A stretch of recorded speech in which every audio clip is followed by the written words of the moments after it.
And we are live. Conversations with the JSAM. It's James Smith Academy members. We're back to season 1 and episode number 14. We're getting through these, and today I have Bekki Todd Wilkinson, Come on. and who is a James Smith Academy challenge winner. We'll get into that story a little bit later. Been an Academy member for a few years. She'll tell us when she joined. And has an amazing weight loss story to talk about. Massive Disney fan. Yes. With lots of stuff in between. So I'm keen to just jump into this one. Bekki agreed a long time ago, probably back in June, that she would happily to come on and tell her story. Dealt with some other stuff around maybe a little bit of mental health and talk about that as well. So Bekki, over to you. When did you join the JSA? I joined in June 2018. I used to get personal training sessions, and I wasn't really doing anything with them. Like they weren't benefiting me at all. But I'm one of these people that can't just be like, oh, sorry, no, it's not for me. Like I will pay the money and just keep continuing, even though it's not helping. Then I bought a house, and I was like, great excuse. I was like, sorry, can't afford these, so stop my personal training sessions, and then join the academy about 2 or 3 weeks later. So. wave goodbye to expensive PT sessions. Yeah, I was literally getting your driving license, as they say it is. Pretty much, yeah. It was like, I don't know. I knew I needed to keep going because I was enjoying being at the gym, but I wasn't losing any weight. I wasn't losing any fat because I was like training twice a week. That was it, but also just eating as normal. I think I've still got a picture of the spreadsheet of my weight loss. So the whole time I was like going, I used to get weighed every 2 weeks or every month. I can't remember. And it looked like there's maybe £2 difference, but it goes on and off and on and off and on and off, and it was just like, ugh. I think I can relate to that, to not doing it. And I think you've got to, once you get the food right, the rest of it almost falls into place. Yeah, I think like when you realise that you always say, oh, you can't out-train a bad diet, and people understand that, but then it gets to the point where like you still convince yourself, well, I've trained this morning so I can do this. But it was also like I wasn't responsible for myself. I could be like, oh, well, I'm personal training, but I'm not losing weight. It's clearly not my fault. It's his fault. It wasn't. It was my fault because I was doing the work in the training sessions and doing nothing outside of that. But I think that was the thing. I wasn't learning anything. I was just getting told what to do rather than being told. And when you just get told, you have to eat this, you have to train this many times a week, you go, oh, well, and like, you should just do it. I didn't just do it, but you just do it rather than learning. And I think that was what the difference was when I joined the academy. I was like, oh, so if I eat this many, that's a deficit, but and if I eat my protein, it keeps us more full, and like learning it about it rather than, oh, eat this amount of calories and eat this amount of protein. So. Was there anything when you were getting the information from the PT around protein, what calories were, how it made up, or was it just you were given a go for it, or was it just told you need to eat less? No, it was MyFitnessPal. He put us on, what's the website? If It 50 Macros. That's where I worked out my calories. The first training session was sat and put all of my details in and worked out the calories from that. But my trainer used to sit and watch James's videos when I was getting trained. And that's how I got introduced to the academy, because he would be sitting, because it was when James would do his lives in Sydney. So I would train at about 7 o'clock in the morning, which would be James's nighttime lives in Sydney. And he, like my personal trainer, used to sit and watch his lives, and he'd be like, oh, you need to follow this guy, like he explains stuff. And so I did follow him, but it didn't end up well for him. So.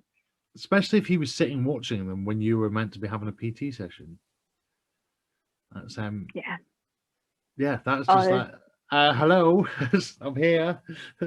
I know. It was never like, don't get us wrong, I didn't pay the most for personal training sessions. I was paying £12.50 an hour, but it's still money that, like, I didn't need to pay. Mm. So, yeah, but I remember one of the, like, when we were training, and I still kept going to that gym, even though it was about a 20-25 minute drive for me, and there was so many, like, within 5 minutes I felt comfortable in that gym, and I'll always thank them for making us feel comfortable in the gym, because I don't think, even if I'd joined the academy, I don't think I would have had the confidence to step into a gym without, like, training for a bit beforehand. And I remember he was like, oh, are you part of this challenge? And this was the first one, it was the Vegas challenge. And I was like, yeah, I'm doing the challenge. He was like, oh, I think I'd have a few more PT clients if I could afford to take them to Vegas as well. And it's just something that's always stuck in my mind. I don't know whether it was bitterness or whether it was just like a backhanded like joke, but it was something that always stuck in my mind. And then when I won, I was like,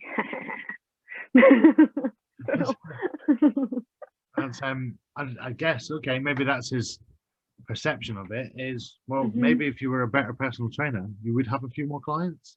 Like, I still get on with him because he came back when I stopped training at the gym, just focused on kickboxing. I decided to stop going to the gym. It was like 25 minutes away and came on close at home.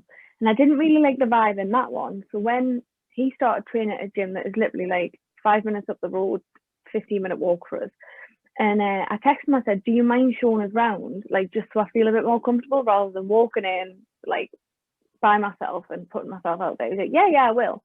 So he showed us round, and, like, I still get on with him, but I also see him still personal training people with his phone in his hand. And then that was like 3 years ago. And I'm like, come on. Mm. So What was you know that thing then of finding it difficult to go into a space you're not comfortable in? yeah. That's quite a common theme, male and female, more female, I would say, within the academy. There's a fear around that. What do you think that fear is? Is it a male dominant environment? Is it not knowing what to do? For me, it's I absolutely hate being a beginner. I hate being a beginner at things. And I think when that was why I was glad that I had some kind of personal training before I did walk into gyms by myself. But I think it all depends on the gym as well. So the gym I'm at now, I could easily turn around at any of the personal trainers in there and go, I've been given this exercise. Can you explain it to us so I don't hurt myself and I do it right? And they will. And I think that's the thing. You have to find a gym or somewhere that you are comfortable enough to talk to people in it. Rather than being like just confident enough to go out and try it, you also have to be confident enough to ask for help. And I think that's one thing that's like overlooked. It's like, yeah, you can build yourself up enough to go in, but if you're not 100% on how you're doing it, it's always in the back of your mind and you're always kind of thinking about it. So like I went to this new gym and I was doing exercises like I got a new JSA program and I was like, I don't know what that is. Or there wasn't some equipment for that, so I was kind of just winging it if I hadn't heard back from the coaches in time. But then I'd be like, well, why don't I just ask the people in the gym? Like, because I go quite quiet times as well. So the people who I see in there are always in at the same time. So even if it's just someone that's training at the same time as us, and I'll go, have you got any ideas for this? Like, they didn't have an assisted pull-up bar. So they went, but it's like a CrossFit gym. So they were like, put the two like squat rack things on and like put a resistance band along the bottom. And I was like, oh, see, I would have just skipped it and forgot about it just because of my own confidence without like struggling to try something new or try something that's not on a video. But I think if you just go, okay, well, if I just ask somebody, it's a lot more easier than like you think. But I'm someone who's got anxiety, so I like sometimes it's easy for me to go, yeah, just talk to them. But I also know what it's like when you would rather skip it. And I think you have to accept that is okay as well. If you do skip it, you work yourself up to it bit by bit. It's very true. And even I've experienced that. Going into even going into like new gyms, new environments, you don't know where everything is, and you're looking at your plan. Whereas before you knew where the leg press machine was or whatever, and then suddenly you can't see it, and you're thinking, what do I do? And it might be there, you just can't see it, or it might not be there, and you need to adapt. And that's a good point. It's not something I did. Was went and asked. I probably just skipped it and then went back to the coaches and said they don't have that, and so I'd miss it for that session or a couple of sessions. That's what I did when I first went to that gym. I had hamstring curls and I could not see a hamstring curl machine. I couldn't see it, and it was leg press as well. And rather than a pin loaded leg press, it was one where you put the weights on. Now I've never used one where you put the weights on, so I was like, I don't know what to put on. Then I was like, I'll just do this instead, and I still got the workout done. But then when I went like the week after, and I was like a bit feeling myself a little bit more, I was like, what can I do for hamstring curls? And someone turned around and went, that's a hamstring curl machine. And I was like, is it? And they went, yeah, it's just a lying down one, not a sitting up one. I was like, all right. And I felt like a dick. I really did. Then I was like, as much as I remember that conversation, he doesn't. Well, yeah, but guess it was prominent to you. Do you think so? Your weight loss journey has been incredible, and you were saying to me before, you think 34 kilograms, maybe crept up to 35 at one point. Yeah. Which, I mean, how tall are you? 5'6". So that's incredible, because that's very close to where I am, being 6'8". So which is still amazing. That's but to put that into context, that must be a third of your body weight. Yeah, it was about a third. I started off at my heaviest I was 92 kilograms, which is about 14.5 stone, I believe. And I'm now like 58.4 when I weighed in on Saturday or something like that. So that's amazing. You should feel super proud that you've done that. Yeah, I do. I used to focus on the scales a lot, and I think when at 92 kilos and being 5'6", the scales were moving. I think there's a point where they do move, and like now I'm not that bothered about them because they fluctuate so much, but they're still going down, and it's just something that keeps me focused rather than like me needing to see loss on the scales. It's just like, I'll jump on because, like, if I told myself on a Friday night I wasn't jumping on the scales on a Saturday morning, I might act a bit differently on a Friday night. Gives me a little accountability. That's all it is. Do you use anything else in terms of how to measure your transformation? Have you done measurements, and do you look at the pictures? Yeah. I do pictures, and I did measurements, and then I lost my tape measure. And I really want to get a new one, but it's one of those things where I'm like, next time at the shop I'll get one. And I always forget, because I would love to do them because I haven't done them in so long. I'd like to see what it's been like in the last like few months or what's happened. So this is the key for tape measures. Somebody else showed me this, and I showed it to Danny the other day. Right. You can clip it in and then put it tight, and you don't have to. Oh, I like that one. And they're like £4 on Amazon. I was going to say, that's definitely an eBay job, isn't it? I'm going on. Yeah, so, but yeah, somebody else showed me that. So, but yeah, that's it's interesting because lots of other people have, and I know that it's quite common. There's a big thing of not focusing on the scale, but I like how your mentality of it is, it does hold you accountable, and you've got a set day, and you'll know how it is, when you're on cycle, off cycle. Yeah. That's what I'm trying to teach myself as well. Like, I used to fixate on the scales. Like, this is probably a bit disgusting, but I remember when I used to go to Slimming World, and I was stood in the queue and I was about to get weighed. And although I'd known I'd done all right that week, I was so conscious of, you need to lose weight on the scales, you need to lose weight on the scales. But I was on my period, and I turned around and went, Mom, I'm going to go and take my tampon out before I get weighed, and then go back and like get put in, like, no one should do that. That should not be in your head. But that's how conscious I was of it. So it got to the point where I was like, right, you need to either not weigh yourself or be comfortable with the scales. And not weighing myself wasn't an option because of kickboxing. So it was like, right, okay, so I started weighing myself daily and just got to the point where I was looking at scales going, I don't care anymore. But I always used to weigh in stones and pounds. And then there was one day I was like, I'm just going to see what I am in kilograms. And it meant nothing to us. So I was like, I'll just keep weighing myself in that. That's a great point.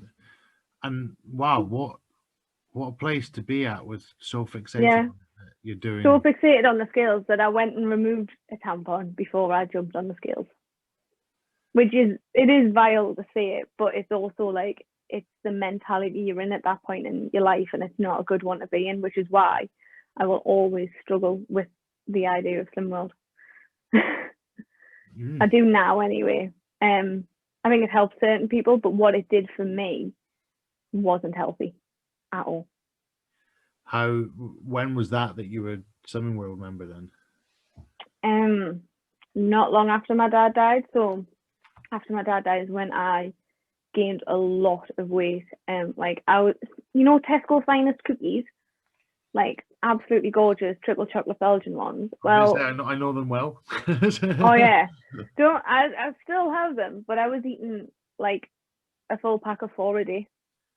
Not conscious that I was doing it, but the point where people knew they made us happy. So every time they called down, they brought us cookies and I just ate them.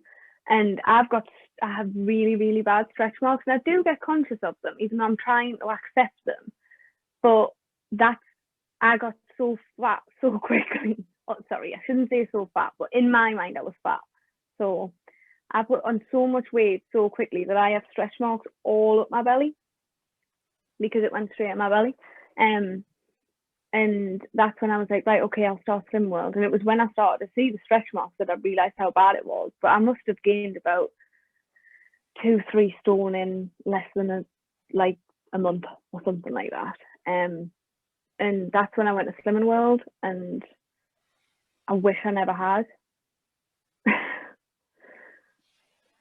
I think where Slimming World grabs people is like you were in that place where you knew you had put weight on, and you needed an out. You needed a fix. And I was never ever the smallest of kids. Like until I was about 7, I was fine. Then my mum and dad split up, and I was fed by grandparents. And I put a lot of weight on them. I was bullied at school. I was like, I remember used to get called like little piggy and stuff like that. And then I kind of lost weight in secondary school, but not in healthy ways. Like, it's not my mum's fault. She didn't know anything by it, but me and my mum we would do the Atkins diet, would do Juice Plus, would do Herbalife and stuff like that. And I did lose weight, but I was never happy. As a teenager, I was doing like the juice diets and stuff. And is that because she was doing it, or she was trying to help you? No, she was doing it as well. My mom was also like very fixated. My mom was never ever big either. She was like tiny, but very much fixated on weight and stuff like that. And yeah, so she would do it. And I think like it was apparent that I was an unhealthy child. I did have I was quite fat as a child. So it was more just like to try and get us healthy. But she believed everything they said, which there was no reason not to when it first came out. It was when all the studies were done that you go, how did I believe that? Why did I take that? But at the time, it was like, well, it's full of fruit and vegetables. It's really good for you and stuff like that. So we did all them diets, and I lost weight. And then I got to 17, I met Lewis. I gained a bit of relationship weight, as per happens to quite a lot of people. But then it was when my dad died that I really, really gained the weight. And that was so. When did your dad pass? It was in 2014, I think. That's really bad. 2014 or 2013. I'm so bad with dates. But I think that's more to do with the fact that I didn't care. That I remember there was about a year, 18 months of my life where I was gone, just in a very unhealthy place. So I didn't really take much notice of stuff And I in bet my that life. period just feels like a blur. Yeah. So it was like my dad died in July. I think it was 2013. It must have been. Yeah, it was 2013. My dad died in the June. His funeral was in the July. And then on the January, my granddad, who was my dad's dad, he died. And then in the July, about 2-3 weeks after the anniversary of my dad's death, my gran, who was my dad's mum, died. So it was like within 13 months, I lost a full section of my family. Like I lost my dad, my gran, and my granddad. And your grandparents have been quite influential in your upbringing by the sounds of it anyway. Yeah, every Thursday I went to see my gran and granddad. That continued from me being a child to me being till the day like my gran died. My gran went to hospital on the Thursday night and died on the Friday, and I was there on that Thursday night. She got took to the hospital about 2 hours after we left. But she wasn't unwell when we were there. It was I don't want to say a sudden death. We knew she was poorly, but we didn't know she was going to die, that kind of thing. But yeah, they were my gran and granddad. And when like they lost a son and I lost a dad, so we shared our grief. So that year was very important. And then it was the December I found out that my granddad had cancer. So I spent that 2 months constantly with them. So yeah, it was a bit of a tough one. And then like I remember convincing myself, don't let it slip, don't let it slip. But it was slipping anyway. I just didn't know about it. But when I look back, I can see now, like, oh no, that was going south all the time. And it's, I've been in, I've had my own losses, and I can understand that you don't realize it's just slipping away from you. You don't realize that it's not just diet that goes. There's a lot, and everybody has different experience, but there's a whole lot of things disappear, and you move to neglect, I think, quite quickly. You do. There was a lot of things I didn't realize I'd stopped doing. Getting my hair done, like going just out clothes shopping and stuff like that, like stuff that just turns off. Me and my mum used to have season tickets at Sunderland. This is probably a godsend that we don't anymore, but that was our Saturday, and that went. We just weren't. I wasn't interested in anything, and it's only taken until around about now when I've started actually addressing my mental health that some things have come back. Like I've actually got interested in football again. And I never realised that was something to do with my mental health. I lost interest in a lot of things. And then over like the first lockdown, when I realised that I was struggling with my mental health and I kind of switched off for a bit and I took time off social media and I took time to focus on me, I was like, oh, I want to go to football. And I was like, hold on, you haven't felt like this in a long, long time.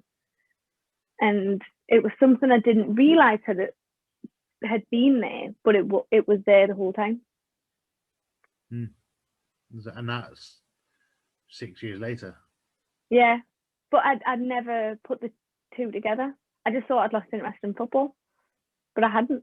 I'd just kind of lost interest in a lot of things. So there was a kind of, what would you say, a gap between you, first of all, like, okay, I need to lose weight, after your dad. Would you say that was like 2017 or before that? I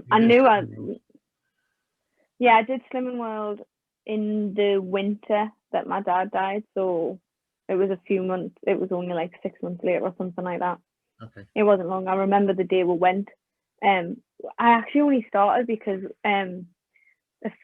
one of my friends, he was actually a police officer who helped deal with, he was my liaison officer.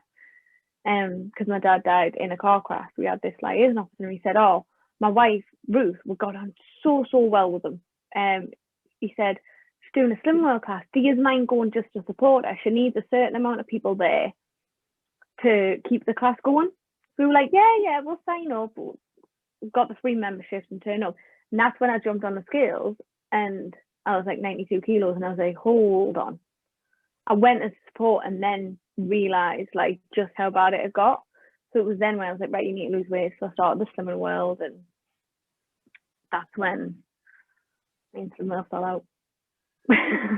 Did you learn anything from Slimming World?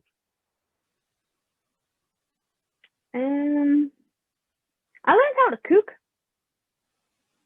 I started actually cooking, which I lived when after my dad died. Although my mum and dad weren't together, like they were still very close. So my mum kind of like she dipped as well into like mental health problems and stuff, and I took over the cooking and cleaning and stuff in the house. But it was very much just shoving chips in the oven and stuff like that. And when I started Slimming World, I learned to cook from scratch, and that is one thing I'll be grateful for. And I think sometimes we can have negative opinions of places, but I mean, the one thing I say I learned from Slimming World was Coke Zero. Yeah, it's little things like the Slimming World. I learned to cook from scratch. Like my old personal trainer, I would have never stepped inside a gym with as much confidence without getting that. So it's like everything takes you to where you're meant to be. Mm-hmm. I've always said like all the things I've done have led us to where I am now. All the mistakes I made as a teenager and stuff like that. I've got friends that I would never change for the world, and I think I'm very much a everything happens for a reason kind of girl. Sometimes you don't know the reason at the time, but like my teenage boyfriend, right, well, like 14, 15, his best friend is now my best friend, and I am like godmother to her child. But at the time when me and him split up, it was the world was ending and there was no reason. But now I look back and I'm like, no, you met him because you were meant to meet Tasha. So I'm very much one of those girls. I agree with that. I think everything does happen for a reason. Mm-hmm. I just think sometimes you'll never know the reason why. I don't think sometimes you don't know the reason why. Sometimes you'll find out in a good few years to come. Yeah. It's that kind of thing. So, Slimming World, gym, you spoke about anxiety. Yeah. About feeling comfortable and confidence change. And I was going to ask you about, do you think your weight loss has improved your self-confidence? Yes, massively. I don't think the person I was beforehand, I was trying to be someone else.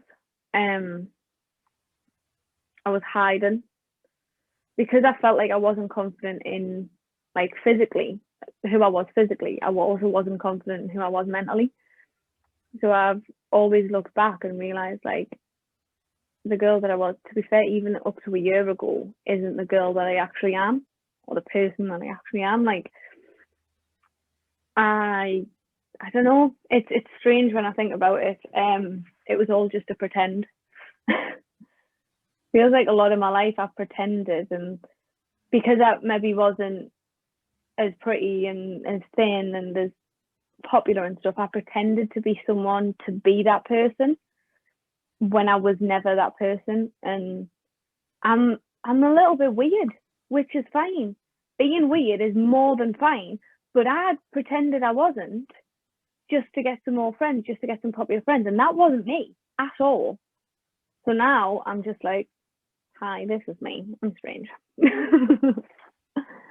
Well, I was gonna ask you later on about like, I saw PS5s on your story. Yeah. The other day, you're very much the Disney fan. These are things that, and I'm not saying they're weird, right? Because I think it's quite cool that you've got these, quirks and things that make you. But I think you're right. I think there's often people will hide those away because it's not who they think they're meant to be. I know. Like, there's not many people that I know that, like, other than... There's not many girls that I know that got as excited as the PS5 about the PS5 that I did. There is girls out there, don't get us wrong. But, like, I was buzzing about it. And then I was sitting in the gym once and I heard them talking about the PS5. So I just turned around and went, have they brought the release date forward? Because they started talking about a certain date. And they went, what for? And I was like, are you not talking about the PS5? And they were like, well, we are, but we're talking about this game. I was like, all right, never mind. And they're like, do you play? Like, really, really surprised. And I was like, why is it such a shock? Why? Like, but as for like, yeah, I didn't used to hide it. I just didn't ever explore everything because I thought video games, I can't like that. Like, I want to be like this popular girl and stuff. I don't want to be into playing on the PlayStation at the night time when really, like, when I started playing, when Lewis was playing, I was like, oh, this is great. I love it. And stuff like that. And also, like, I think it's like all the Disney stuff. I have always been obsessed with Disney, but I never put it out there to the point that I do now because it was like, oh, you just acting like a child. I'm like, I don't care. Now I don't care. Like, this is me. I'm going to wear Disney clothes. I'm going to have all this and it makes me happy. So. And that's all that counts. Yeah. Uh-huh.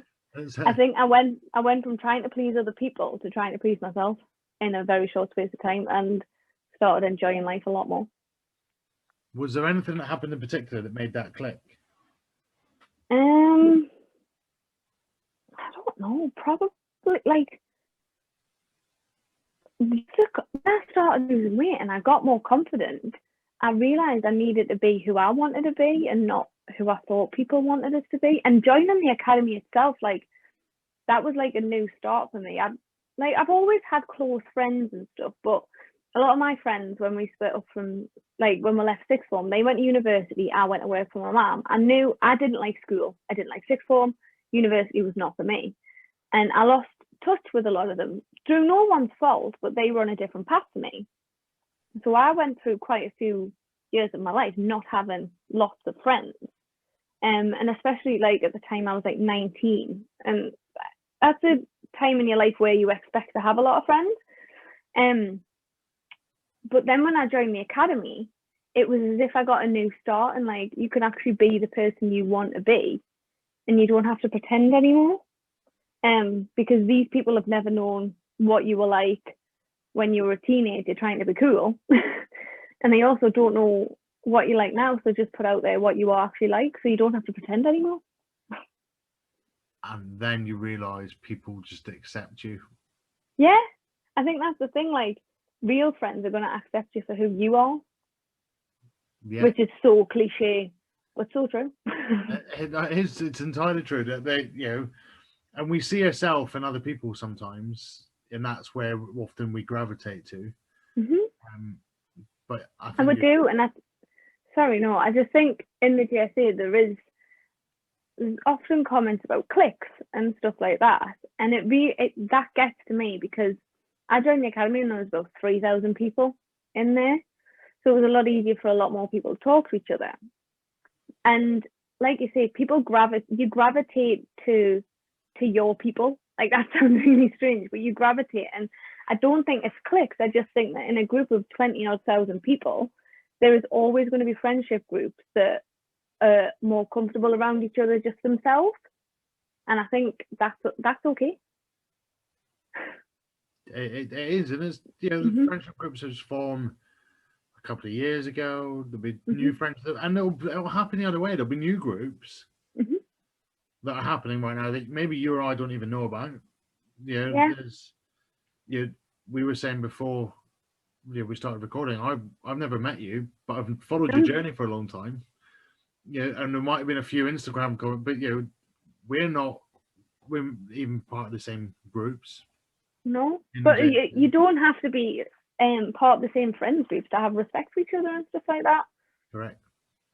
So and sometimes those friendship groups, you might have people that are in your friendship group, which are also people that are part of my friendship group. Yeah. And you just don't cross over at all because that's the way life is. But it is. I think it is a case of in 20,000 people, you're going to have different formations of people. It's impossible not to. Can you imagine having an actual group chat, a WhatsApp group chat with everyone in? It would be brutal. you imagine having it with 130 people? Oh no, we do. Yeah, The IFS one. yeah. When that goes, that goes. Just roll on like coming up to August when like every time you look at your phone, if you forgot to mute it and you're like, oh God. Saw it go off the other day, yesterday or the day before, and I was like, oh, here we go. This. I'll start talking about it again. Don't get me wrong, I'm very excited. So maybe when you mentioned IFS then, so you went. I did. You were in the front row of that picture, I think. And, Yeah. Yeah, I was trying to think of which picture was it. Yeah, I was drunk for most of that weekend. No, yeah, I remember that. There's a picture without me in it because I'm running around trying to find either James or Darren. I'm like, well, yes, come and get a picture. Yeah, and then when everyone's chanting, like JSA, I don't know whether you've seen that video where everyone's chanting and James is running over. It's just me in the background, like.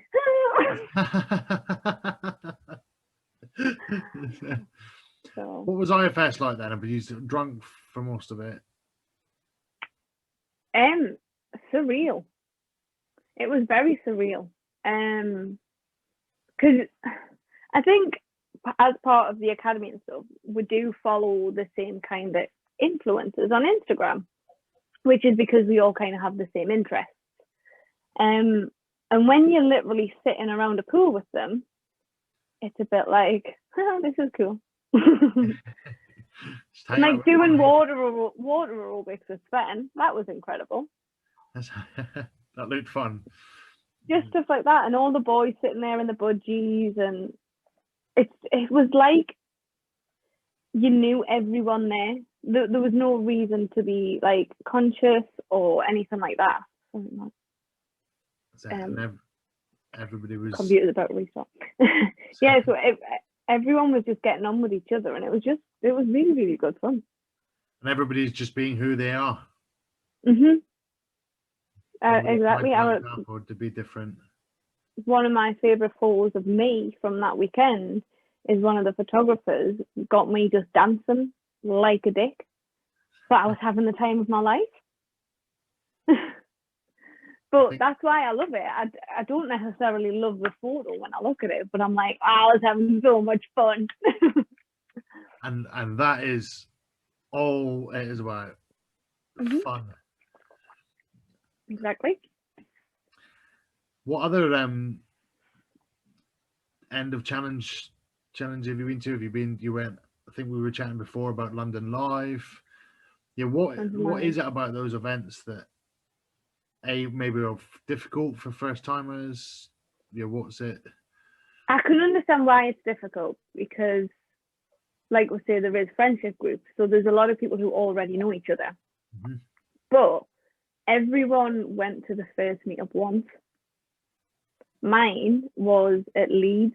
I joined in the June, and this meetup was in the August. Now I was too scared to go, like, about an hour and a half on the train for me to Leeds. I was too scared to go and stay. Just in case I was like, I'm not a late night drinker. I'm very much a day drinker. So I was like, what if I'm like, oh, I'm going to bed at like 10:30, 11 o'clock, and everyone thinks bad of us. I was like, I'll get the last train home. And I remember regretting it, but also thinking that was a good introduction to it. But I walked in to the bar in Leeds, not knowing anybody, only through like a group chat. And I left that night and I was like, these are like the best people I've ever met. It was insane. But everyone's done the first meetup once.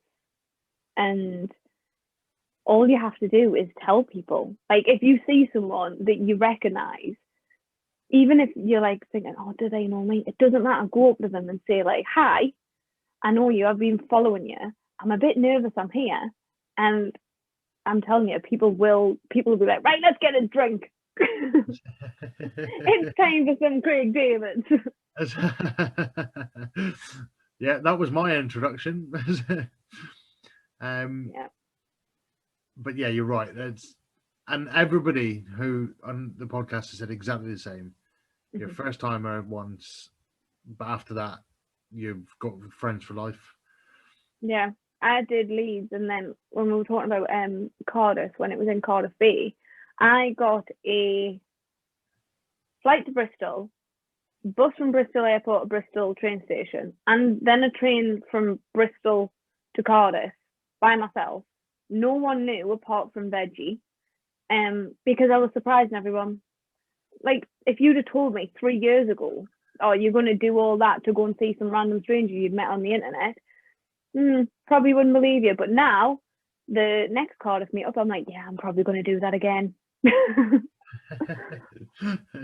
I look forward to the surprises.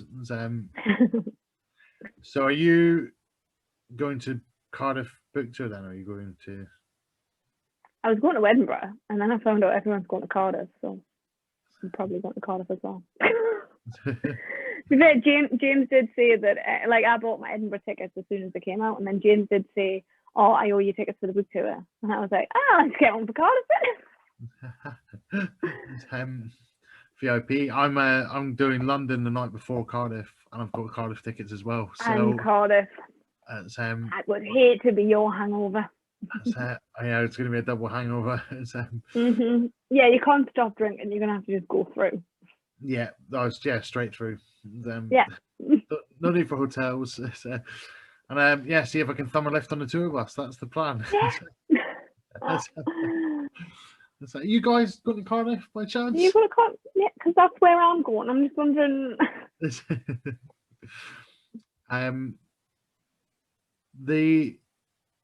So you've done all these challenges. JSA, lost 36 kilograms, done your workouts in the gym. Mm-hmm. You mentioned kickboxing. Yeah. How long have you been kickboxing? On and off, about 3 years. But I started back properly. Was it 2 years? Maybe 2 years ago, maybe 1 year ago.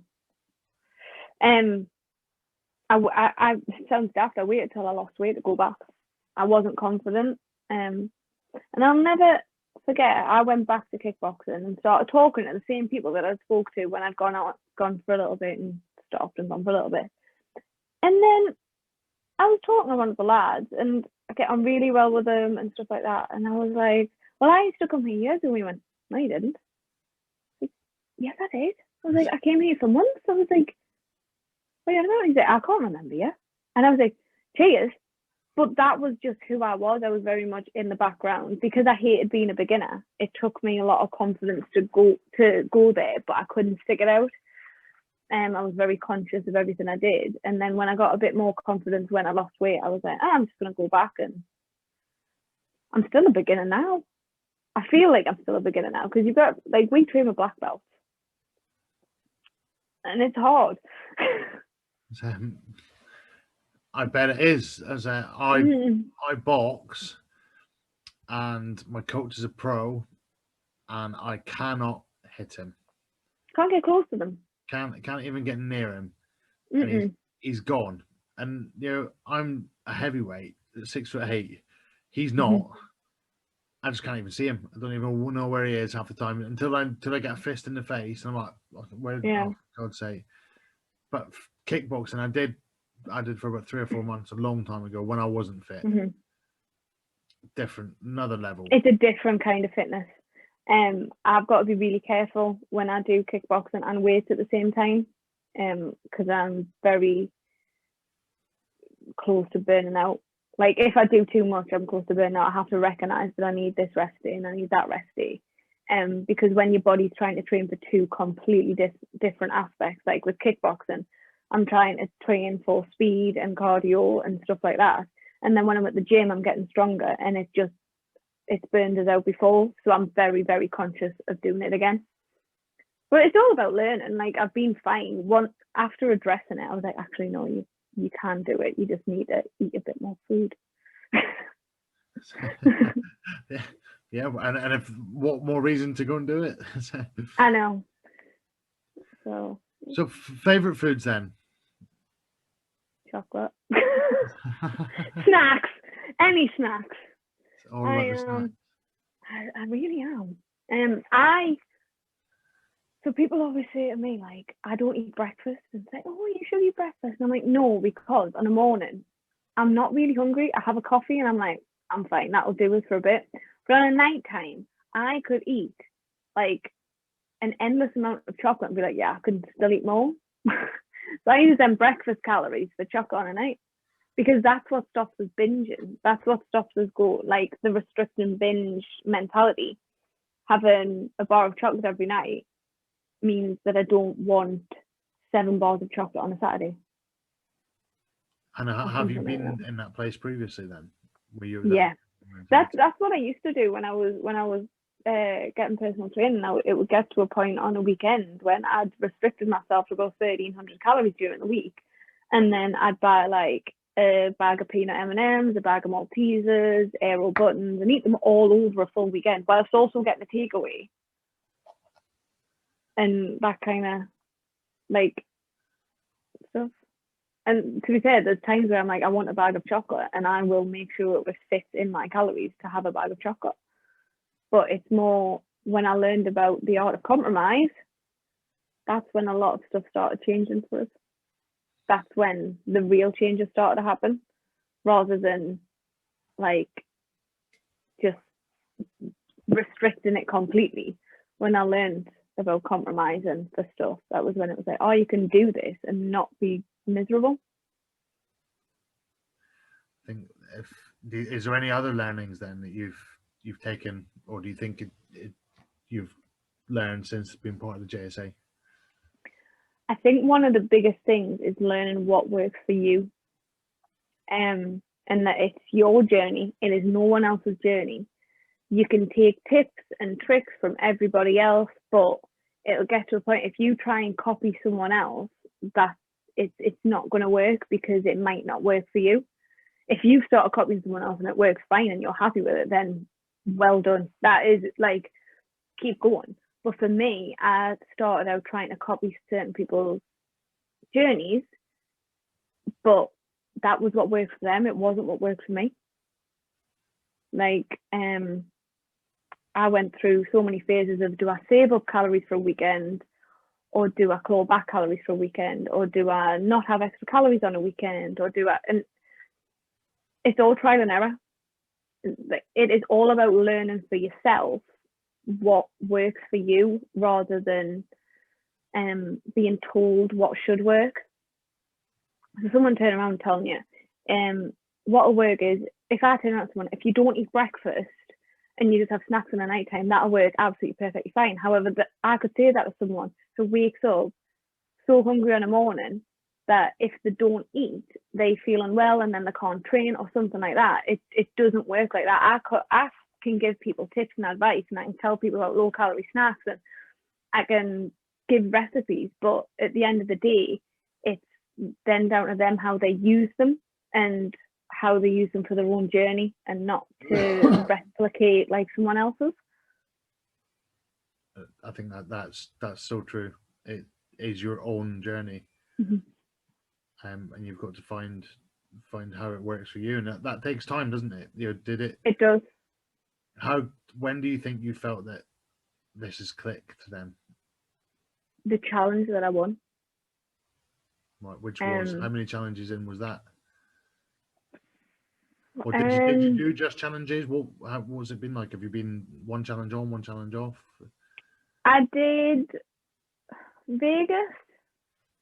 The Vegas challenge. I did the Fiji challenge, and I think I did 2 Bali challenges, and I won that one. And then I went to start the second one. The one after I won, I went to start it, but I won, and I just kind of was like, oh, I shouldn't join it. Like, in my mind, I was telling myself I shouldn't join it because I'd won. And then I've joined this challenge because I realized that you should, like, the challenge that I won, I realized I wasn't in a challenge to win it. The other challenges I did, I wanted to win. I was pushing to win. I wanted the best possible, like, finishing pictures. I would fake time before them or something like that. Whereas the challenges that I won was, for me, I started out with like certain goals and completely changed them throughout. Ended up changing it to like just changing my mentality. So during that challenge, I fought on my first ever kickboxing fight, and at the start of the challenge, I had no intention of doing that. But when I started changing my mentality, because I went to a Martin McDonald nutrition talk and learned that actually you've probably got some issues with food here, Rebecca, and that you need to address. Got in touch with my GP. I spoke at length with them, and they were like, well, you are suffering with depression, anxiety. And that was when I was like, right. And that's when I was like, okay, challenge goals have changed. There is no weight loss. It is all about getting comfortable with myself. And like, just rather than it being challenge goals, it was more life goals. How did you measure them then? Because I think that's something comes up when that for me is like, okay, that's a brilliant goal. Mm-hmm. But I think everybody feels like I've got to be able to fit that bit on the challenge thing. That's the graph or the measurement. How? My goal, I kept it as weight loss. Okay. But that was just for the general fact that I was still in the mindset of weighing myself just for the sake of it. Like I haven't cared about skills for quite some time now, and it just kept us accountable. But as for measuring it, like I started a 6-week course with anxiety. So for me, every single session I did, that was like, you've done one.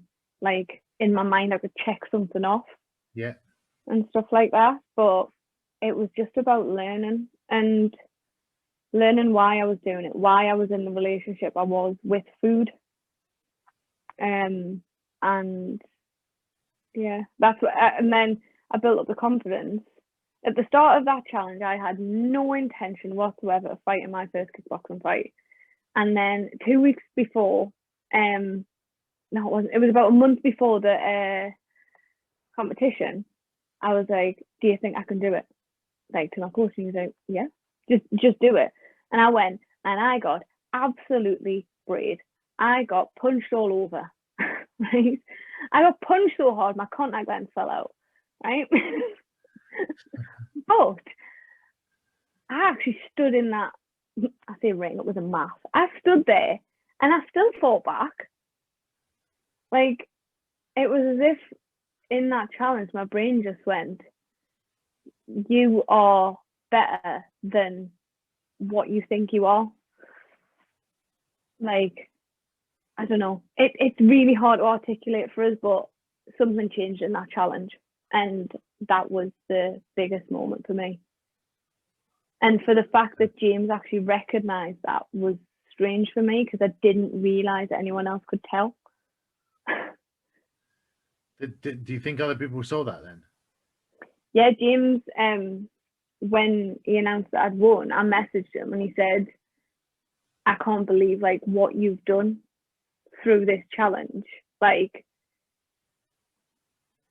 not just physically," it was like, but mentally, what you've done for yourself. That's what it was. That was what it was about. And I was like, I can't believe someone else saw that. Because for me, it was internal, but I think it was actually external because I started believing in myself a little bit more. Just started coming out, started oozing out of you. Mm-hmm. And I think that's why the confidence that I had to get in and fight was something that I thought for me, it was just me being brave, but it wasn't. It was me actually having the balls to do it. Which, yeah, it is hard to articulate for us, but... And I think you've articulated it very well. I think there's that moment, and you talk about. I asked you earlier about the moment when it all clicked, and I would say that it sounds like it was that moment. It probably was during that. Like, I think the moment it clicked with food for us was when I went to see Martin McDonald talk, and then after that, when I sat and spoke to like the GP and stuff, it was, oh wait, no, all this is all revolved around anxiety. And so like, it was a stupid question. They were like, so what do you do when you're anxious? I was like, eat. And they're like, is there anything else you do? I was like, nap. And that was my coping mechanism, eating and sleeping. And although I'd got to the point where I was managing them, so I wasn't eating and sleeping like constantly, it was my coping mechanism. That's what, like, there was one day, Sam, my dog, like the older one, he wasn't very well. I booked him into the vet, and we had like 3 hours between when he was going and when the appointment was. So I slept during those, I slept for 2 hours, so I didn't have to deal with the fact that he was possibly poorly. Which is probably I shouldn't have done. But that was what I did. And that's when I recognised that with the GP, it was like, oh shit. Light bulb moment. Yeah, like even when I was talking to them, explaining, they're like, yeah, no, you've definitely got anxiety. I was like, oh, right, is that what it is? I suffered with anxiety when I was about 17. My dad was an alcoholic and he was poorly for a long time, and I never thought anything of it. I used to get a lump in my throat, but I smoked from being about 15, and I always used to get scared that I had cancer or something. Turns out that it's just a not reflection. I can't think of the word. Symptom, reflux of anxiety, basically. Yeah. So I had this lump in my throat, but then I would think I had cancer, and then I'd make myself even worse. I've been there. So, Different thing, but I had anxiety leading to health anxiety, leading to more anxiety, and it being that spiral. It is. It constantly goes, and it was. I'm so glad that I stopped smoking. That's one of the best things that I ever did for myself as well. When did you do that? My mum was going in for an operation, and she had to stop smoking 2 weeks before. So I was like, I'll stop smoking with you. We'll do it together. Them 2 weeks were the worst 2 weeks I've experienced. So, and then it was when, can you remember when the Beast from the East came? And it was just awful. It was during that. So she didn't get her operation. She started smoking again. And I was like shite, will I ever go through those 2 weeks in my life ever again? So I just kept, that was in, I think it was nearly 3 years ago now. And I've smoked about 3 since. And every single time it's probably tasted like shit. Well, I was at Leeds Festival and Lewis annoyed us one day. It wasn't even him. I don't even know why I was annoyed. I was just pissed and annoyed. And I knew he hated it when I smoked, so I went. And because he annoyed us, I smoked 3 times off the belt, and it was absolutely disgusting.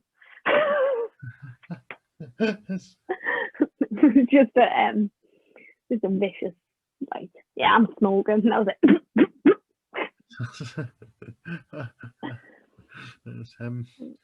oh, I guess he won then. Okay, so you won the challenge. Yep. Tell me about the moment that you found out you won. I was lying in bed, and I was asleep. And my phone was going crazy. I didn't know my phone was going crazy. I was asleep. It was on Do Not Disturb. And then Leanne Waddle was ringing us, and I was like, why is Leanne ringing us? I was like, I was in it was from a group chat and stuff like that. And I was like, she was like, are you asleep? And I was like, yeah, what's happening? Because you start to get stressed. You're like, has something happened? And she was like, you need to check your Facebook. And I was like, what are you on about? So I went on, and I didn't sleep that night. I was shaking. I was sweating. I rang my mum at midnight crying. She was like, what's the matter? I said, Mum, I won. So yeah, but I remember just sitting up all that night being like, oh my God. Because the last text I sent before I fell asleep that night was, oh shit, I haven't renewed my membership for the next challenge. Do you think it's too late? That was the last message I sent that night. And then I found out I'd won. Interesting. And nobody will ever take those moments away from you. No. You've got that now. I know. I'll never ever forget. I've still got the videos because Anya won the same challenge as me, and me and Anya we really get on well, and we were like voice note videoing each other, like just sending each other videos, and those videos are hilarious because we're both just crying, we can't breathe properly, like the phone's like this shaking. It was just like, it was a wild night. And I remember the next day, I think I got to sleep at 5 o'clock that morning. I was up at like 7, and I was just ruined the next day, but I was still on such a buzz. Like, it didn't matter. Carried you through. Mm-hmm. So you couple of months or whatever would have been past. Mm-hmm. You probably worked hard to keep yourself in shape, so you go on a challenge looking good and showing that you've done it right. You'd land in Dubai. You land in Bali. Bali, yeah. You're all set. And then what happened? To be fair, I think we flew on the Saturday, on the Friday, and we landed on the Saturday. And it was when, like, put it this way, we were flying out to Dubai when people would start flying home in the March. But we were like, it's fine, don't worry about it. There's people anti-back in the seats. The flight was dead. And we get to Bali. And then on the Tuesday, it was St. Patrick's Day, and Australia were like, all right, we're shutting the borders because of COVID. And Dylan left because he knew everything was going on. He was like, look, I'm going to have to go. I can't isolate and stuff like that. So he went, and then James and Andrew were like, we need to get a flight because we need to get back into Australia.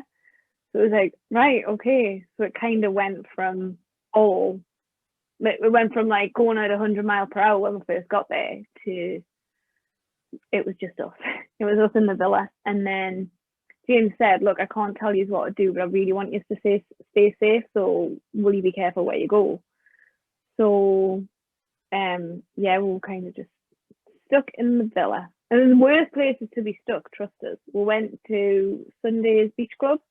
We got a message up James. He was like, will you sort it out so you can go here? Try and get like a private bungalow so you're not socialising with other people, you're sticking with yourselves. But yeah, it wasn't what we expected. I've said, I keep saying this year, I have unfinished business with Bali. And that's just the way I'm viewing it. It's just unfinished business. Anya was meant to be staying out there for an extra week when we were there, but after 7 hours on hold to Emirates one day, we finally got her on our flight home, which was good because I saw that day on your stories, and that was brutal. It looked stressful. Yeah, 7 hours on hold to Emirates, and we were the second last flight, so it was a good job we got her on there.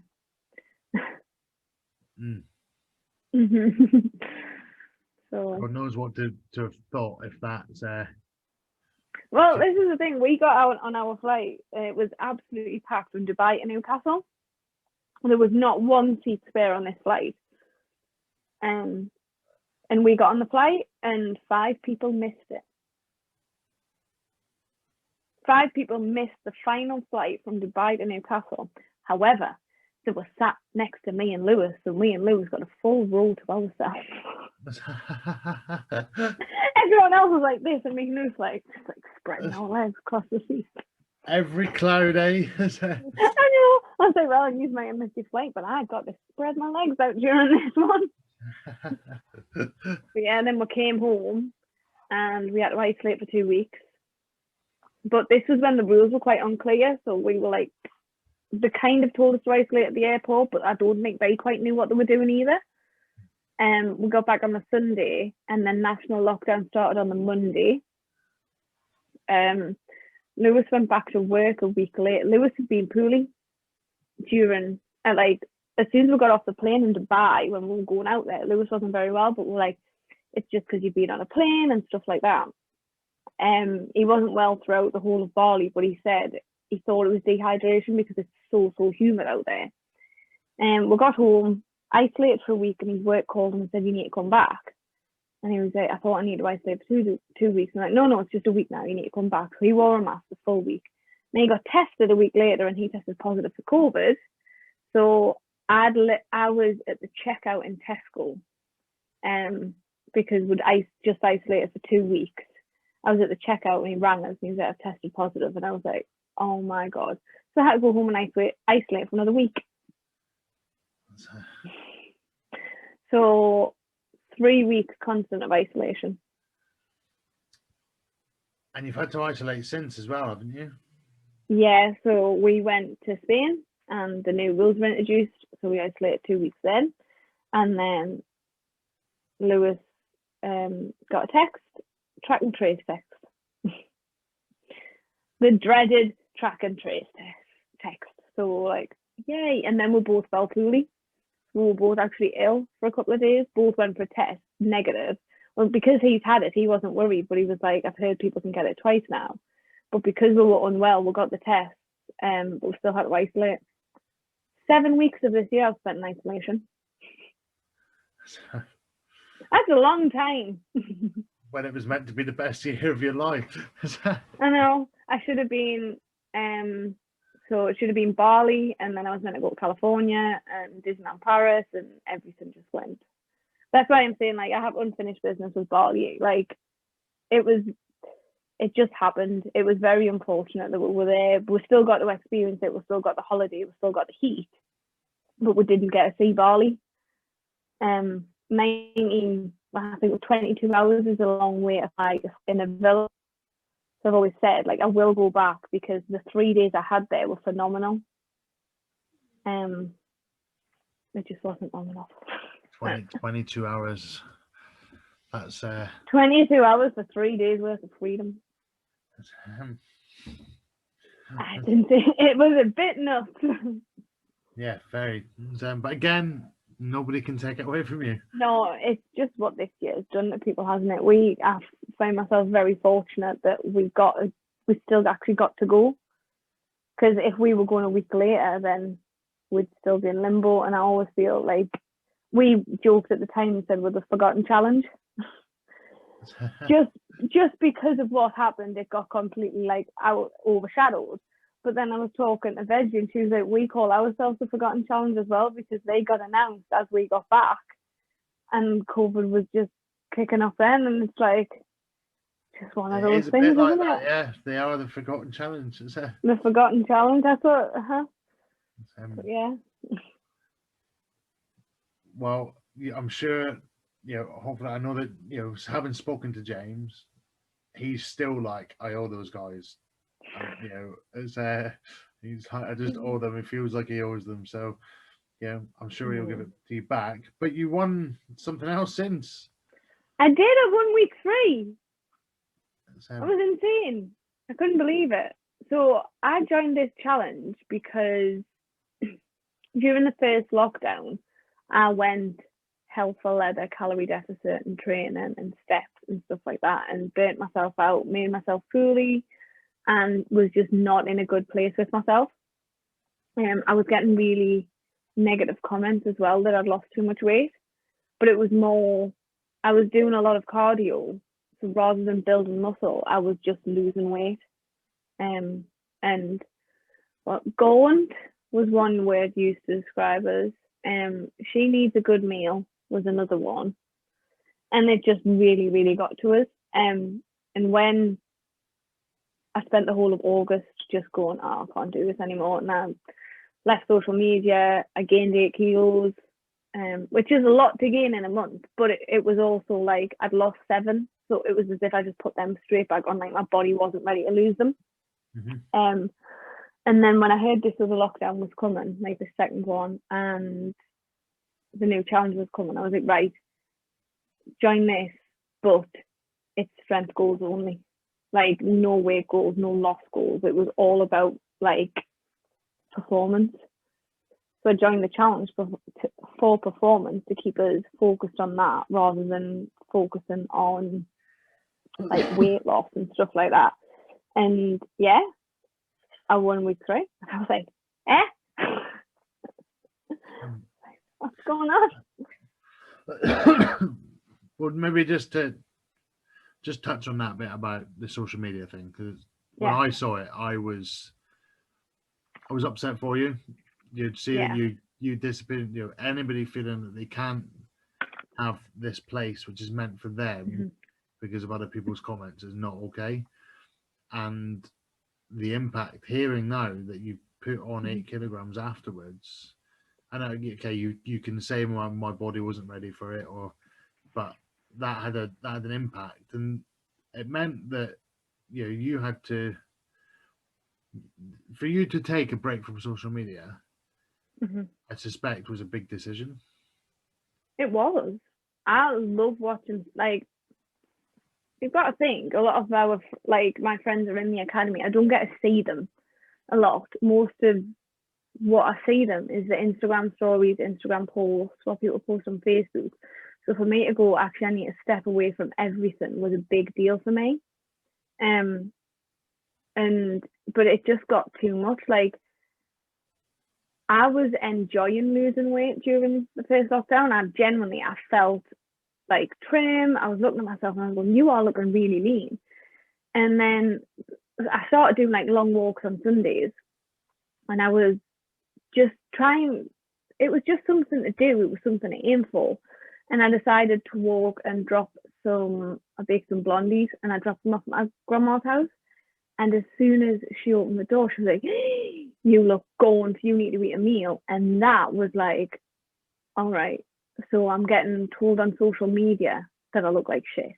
And now my grandma's telling us. And it just got to the point where I was like, what's the point? I'm thinking I'm looking good, but everyone else is telling us that I'm starting to look terrible, or I'm taking it too far. Or I'd get messages like, do you not think you should eat some more food? Like, I probably should have been, but that was my decision to make, not anyone else's. Which I think people don't understand. And like, that might have said it out of care, but it was also like everything else going on. I was like, I can't deal with this.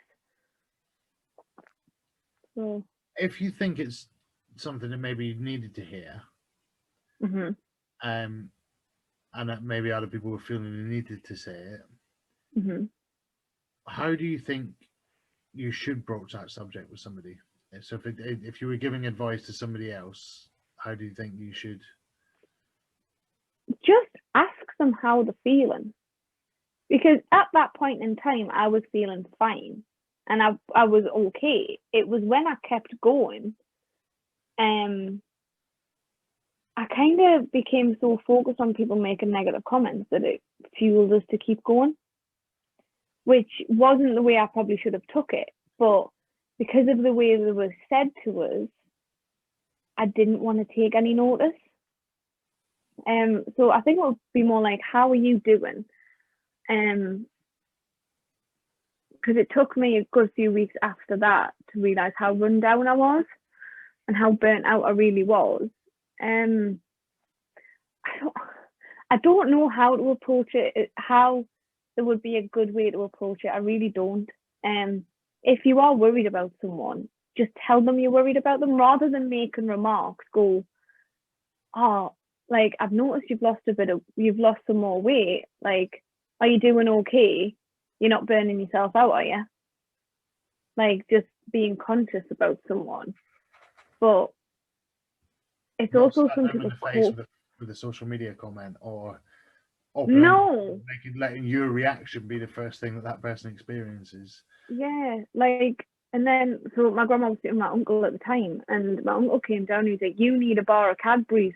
I was like, "I'm literally dropping off Biscoff Blondies.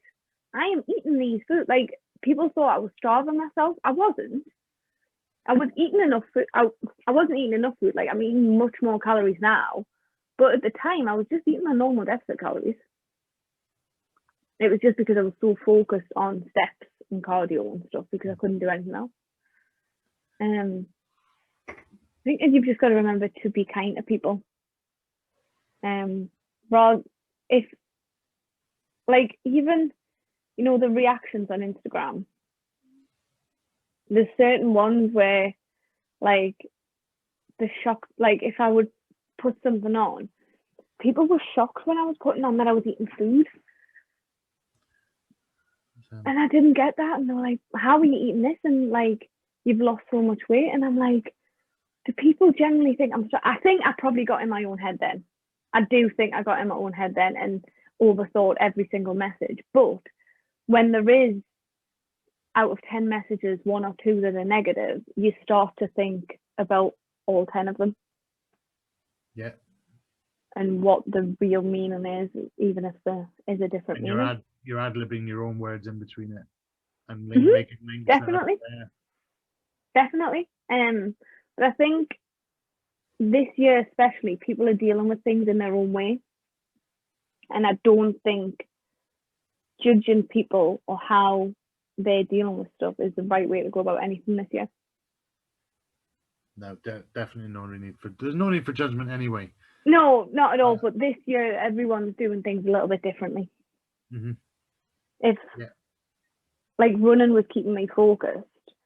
That was one thing that made us break down as well. Running was keeping me focused. I was running 2-3 times a week, and then I hurt my knee and I couldn't run anymore. And that was me. I thought, well, what's the point? Like, people are telling us I've lost too much weight. Now I can't run, and now I've got nothing to focus on and stuff like that. And that was when I just wings clipped. That was when I just spent a month in decline. But I think I probably needed it to realize what my body could and couldn't take. I've been 2.5 years, I've been in a deficit. Let's be honest, not the whole time, but 2.5 years, it has been deficit calories. And when you start, you never think, oh, I'm going to get a maintenance calories. You just think it's going to be a constant sometimes. And then when you go, oh no, I need to start moving to maintenance, it's like, it's scary as well. It shouldn't be scary, but it is. Which is strange. The goal is to eat more food. How have you found doing that? Because we discussed that as a point on the Saturday night episode of 12 Weeks of Christmas. And we discussed this fear. There was some of us that had sort of tried it, but how have you found moving towards maintenance calories? I've reached a point where I'm struggling to keep up my calories, whereas I should keep up with them because I'm still in a small deficit, but I'm very conscious that I still have fat to lose. But I also have to remind myself that I've lost 1/3 of my body weight and I'm probably going to have loose skin. So where I'm convincing myself that I need this to go away, it might just be my body. This is just my body shape now. It's like learning a new diet all over again. Not a new diet, but like a new mantra, a mentality. Yeah. And whereas I'm like, sometimes I'll sit there and I'll go, right, these extra calories, I have to eat it in protein, I have to eat it in fruit and vegetables. The temptation to be like, just eat more chocolate is there. And sometimes I do. That's not a lie. Sometimes you've got to. But I don't know, it is still, I'm very conscious that I should be upping my calories again, and I'm probably not at maintenance yet. But I just can't bring myself to do it. I'm stuck in I'm never going to gain weight at maintenance because it's maintenance, but I'm convincing myself that I'm just going to gain all my weight again if I keep going up. But this is another mental struggle that'll, if you speak to us in a year's time, hopefully this will just be, I forgot about this. I'm like, yeah, I'm at maintenance all the time now, and hopefully I don't have to track and stuff like that. But I'm very much a person where it's all or nothing. If I'm not tracking, sometimes it can just go shit. So yeah, there is always that fear of it will go. I'll lose. I've been fighting so hard for this. If I stop, I'm going to wake up in the morning and it's all going to be back on. And you've got to think it's been, I've been doing this for 2.5 years, but that's still 23 years of my life where most of it I've been overweight. So it's still trying to change that mentality. Mm-hmm. There's still that mentality in there that, oh, this is gonna just be like any other diet I've done and I'm gonna go back to where I was. Even though I know I'm not. If I sit down and talk to myself, which sometimes I can chat shit, but sometimes I come up with some good stuff. When I sit and talk to myself, I know that that won't happen because I know that I'll be able to stop it because now I have the knowledge. But that doesn't mean it doesn't still scare us. And I think you've, like you said, you've done it for 2 years. You've successfully implemented a new habit of being in calorie deficit. That is ingrained now, and now you've got to work hard of ingraining a new habit of being in at maintenance. But those maintenance calories, I've noticed that, like, I'm not cold. I have literally for the last year been cold. This is just something daft. I am always cold. Now I'm not, and I didn't realize stuff like that was to do with that. But I was always cold. I was always tired, and now I'm not. And I'm like, now that you're not always cold, you're not always tired. You're doing more stuff with your life, so those extra calories are doing you good. Rather than convince myself that those extra calories are putting more weight on, they're not. They're helping us lose more. That is so interesting. But also get stronger at the same time. Like, we've just finished week 7. Yeah. Well, I just finished week 7. I changed mine to Saturday because I like to have a Sunday extra. I like to have Saturday and Sunday with some extra calories. And I've made more progress the higher my calories are. Which is, it doesn't make sense, but when I think about it, I'm like, no, because you're taking the dogs on longer walks, you are I stopped sweating during workouts, and now I'm like, bloody hell, I'm dripping. But little stuff like that you don't realise is happening. So another journey for you that you're on. It is. I don't think the journey will ever finish. No, it will always change, and I like your mantra of kind of this too shall pass. It's another just another block in the road. You get over it, around it, or through it. Like I say, I hate being a beginner, so I am enjoying it, but it's also like relearning. The reason I hate being a beginner is I don't like asking for help, but I force myself to do it because I know that's the best way. That's interesting. I don't like asking for help in the sense that, like, when I'm a kickboxing and I'm struggling with something, I do it now, but that's because I'm a lot more confident with the people in there and I've got more friendships and stuff. But I just don't like asking for help. Like, it takes us a lot to ask the people in the gym, like I was discussing before. But there's times where I'd rather struggle than ask. Because you're not ready to accept it. And I think especially with stuff like training and diet and stuff like that, like I'm like, you've been doing this for 2-3 years. You should know all this. Why are you still asking for help? But at the end of the day, asking for help, all it's going to do is benefit you. So it's just getting out of your own head. That's what good old anxiety does. So you think about it, then you keep thinking about it. I know that feeling. And you every thought of it is another little bit of food for it, and it keeps feeding it and keep feeding it until it's like a snowball effect. Yeah. Till it gets to the point where you actually do it and you go, that wasn't as bad as I thought. Expect the worst, and anything else is a bonus. Something else. So I've got 2 things that I'd like to talk to you about to wrap up. So you won this week 3. Yeah. And you were like, I think your comment on there was, "Oh my God, this is so perfect for me," or something like that around the baking prize. I love bacon. And the other thing I wanted to, just when you mentioned snowball, I actually thought about it again. You didn't put your Christmas decorations up, did you? No, I didn't. We are still decorationless. I want to. I am in the Christmas mood now. I think I'm done with the year. Not that anything's going to change when the Christmas is over, but I'm ready for Christmas films. I've never been ready this early. Normally we wait 2 weeks before Christmas. That's when the Christmas decorations come up. But I'm 1st of December they're going up this year. So that I can accept. Yeah, that's the earliest that I'll let myself. Good. So you've talked me through that experience then of baking with Lucy Lord and James. It was just hilarious because James didn't buy any scales. I did watch it. It was, I thought he might have been. I'm not actually, James. If you do listen, I knew you weren't going to be organised. No, I was texting Lucy, because I was texting her. I was like, "Oh, me and you getting baked tonight?" And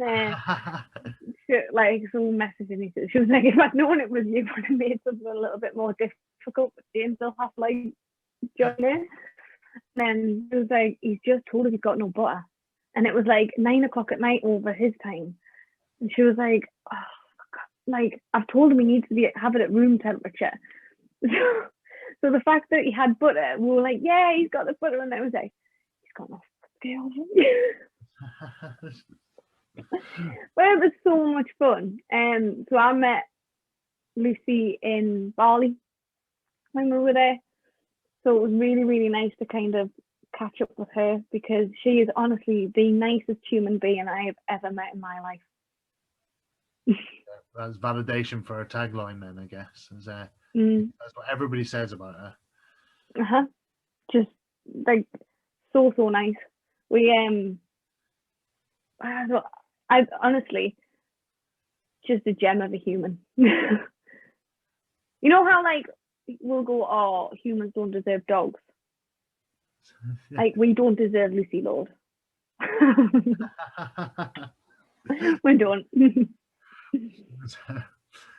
Wow, she's on my list of people for the podcast. So yeah, definitely. That'll just be full of quotable snippets.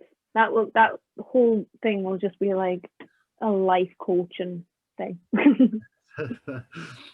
So if you've been texting her, maybe I'll need to tap you up as a link. Yeah. Just bake something, right? And then send her a picture and be like, "But can you come on podcast, please?" It's a podcast pre-gift. You should have probably got her when she was in quarantine. I should have. Might have missed. Yeah, that would have been prime. That would have been prime. Talk to me. Yeah, but there's okay, Bekki, it's been a massive insight. I hope I didn't ramble too much because I do chat shit a lot. You've been the perfect guest. Thank you. I've waited for a long time to get you on, and thanks for having us. Yeah, the fact that you've even asked us, it was a bit insane. I'm like, what's life now? There's a lot of things that I don't get. I get messages like, "You're an inspiration." I'm like, how? I don't get it. Because you've done it for you. I know, but this is the thing. I don't feel like I've done anything special. I think the bit you not anything special, but you've stuck at something that 99% of people cannot stick at, and that's because you maybe didn't stick at them previously, but you have finally worked out this. Possibly. You find the magic key. And I think everybody's looking for that magic key, and they're looking for that help and not that inspiration. So, well, I promise, as cliche as it sounds, if I can do it, someone else can do it. Bekki, where can people find you if they want to follow you? Instagram, Bekki Todd, but it's BEKKI TODD because I'm awkward. And obviously through the JSAM group as well. Yes, I'm on there. That's Bekki Todd Wilkinson. That's my Sunday name. Well, everybody, I hope you've enjoyed listening to Bekki, and you feel free to go and give her a follow. Don't give her any abuse. because otherwise I'll come for you. Sorry, I'm getting stronger now. The gauntness is gone. I'm just like, Oh, yeah, she's a kickboxer. Idiot. Yeah, it's all right. One of my goals for this challenge is get hench. Like, that is like, that is how I wrote it. Get hench. I love it. Yeah, well, thank you for listening, everybody. And I will leave the outro to James, as we usually do now. So thank you, Bekki, and we will speak again soon. Thanking you. It's Alistair here. Make sure you fucking like this, share it. Not a charity, down £9 a month because you bastards. So get this out there, get this on the stories. And if you enjoyed it, if you haven't hit like already. If you haven't hit share, hit share. There you go.